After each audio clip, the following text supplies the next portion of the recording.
एक बार की बात है, गौतम बुद्ध अपने शिष्यों के साथ एक गांव से दूर किसी बड़े नगर की तरफ जा रहे थे। गर्मी के दिन थे और रास्ता भी बहुत लंबा था। गौतम बुद्ध अपने शिष्यों सहित बहुत देर से चल रहे थे, जिस वजह से उन्हें बहुत प्यास लगी। वहां से कुछ ही दूर पर बरगद के पेड़ की एक घनी छांव थी। सभी लोग उस वृक्ष के पास पहुंचे जाते हैं। महात्मा बुद्ध अपने शिष्यों से वृक्ष की घनी छाया के नीचे विश्राम करने लगते हैं। बहुत देर से चलने की वजह गला प्यास से सूख रहा था। यह बात बुद्ध जानते थे। बुद्ध ने अपने शिष्यों को कहा, आप इस बरगद की छाया से 20 कदम दूर जाकर बरगद की 2 बार परिक्रमा करके वापस आओ। शिष्य वैसे ही करते हैं जैसे बुद्ध ने बताया। परिक्रमा के बाद जब शिष्य महात्मा बुद्ध के पास आता है तो बुद्ध बोलते हैं कि आपको किसी ठंडी हवा का अनुभव हुआ था? शिष्य बोला, हाँ महात्मा बुद्ध, उस उत्तर दिशा की तरफ से मुझे कुछ ठंडी हवा की अनुभव हुआ। उसी दिशा में चले जाओ जरूर, वहाँ से कुछ ही दूर पर एक तालाब अवश्य मिलेगा। उस तालाब से सबके लिए पीने का पानी ले आना। शिष्य उसी दिशा में जब कुछ दूर जाता है तो वहाँ सच में एक तालाब होता है। तालाब देख शिष्य बहुत पसंद होता है और तालाब के निकट जाकर जैसे ही तालाब से पानी भरने वाला होता तभी शिष्य की नजर वहाँ दूर तालाब में कपड़े धो रही एक स्त्री पे पड़ती है। वह देख शिष्य मन में सोचता है कि यह पानी तो गंदा हो गया है, लेकिन जब से ध्यान से तालाब के पानी को देखता है कि अभी भी तालाब का कुछ पानी साफ है, उतनी ही देर में 2 बैल की गाड़ी जोर से तालाब के किनारे से होकर गुजरती है। बैल गाड़ी के पहिए तालाब की मिट्टी के ऊपर इतनी जोर से निकल आते हैं कि तालाब के बैठी हुई सारी मिट्टी तालाब के ऊपर ही आ जाती है और जिस वजह से तालाब का बचा हुआ पानी भी गंदा हो जाता है।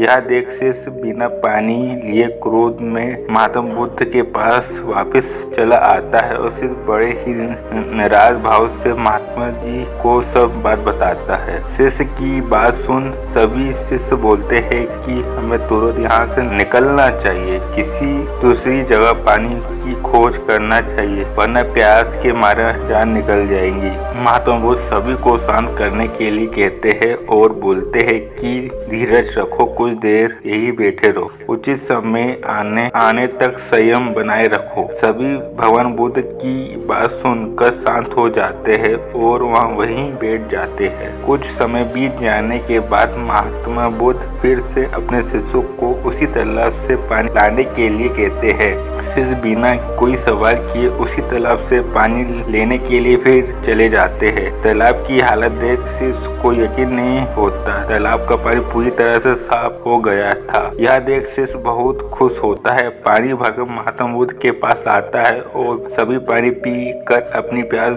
बुझाते हैं।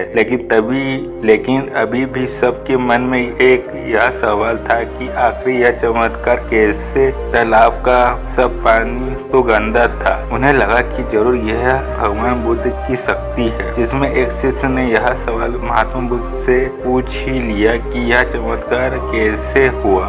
शिष्य का जवाब देते हुए महात्मा बुद्ध ने बोले, यह कोई चमत्कार नहीं, यह आपके संयम रखने का फल है। यह फल आपके संयम बनाए रखते हुए उचित समय के इंतजार का है।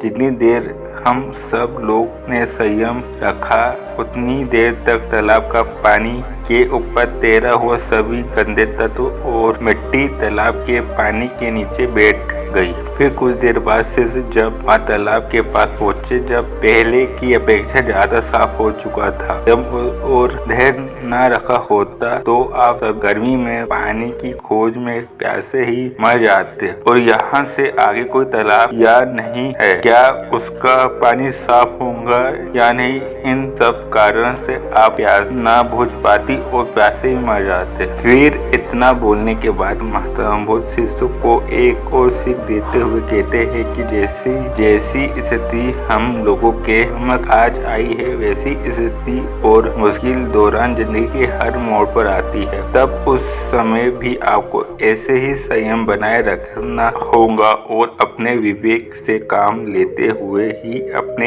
एक उचित फैसले के साथ सही नतीजे पर पहुंचना होगा। हर मुश्किल के दौरान संयम रखते हुए ऐसे ही शांत मन से कोई फैसला लेना चाहिए जिसका आपको और दूसरे के लिए अच्छा हो, क्योंकि ऐसी स्थिति में लोग अक्सर गुस्से में आकर अपना संयम खो देते हैं और गुस्सा तथा जल्दबाजी में गलत काम और फैसला लेकर बैठ जाते हैं, जिसका परिणाम उनके भविष्य में देखने को मिलता है और जिसमें खुद का नुकसान अधिक होता है। कुछ परिस्थिति जीवन में ऐसी भी होती है जहां हमें संयम बनाए रखते हुए उचित समय का इंतजार करना होता है, लेकिन लोग अक्सर यही पर अपना संयम खो देते हैं और उचित समय आने का इंतजार नहीं करते, जिससे उस वजह उनके आगे चल रहे दुख और मुश्किलों का सामना करना पड़ता है। हमारे द्वारा लिया गया आज का फैसला हमारे आने वाले कल की खुशी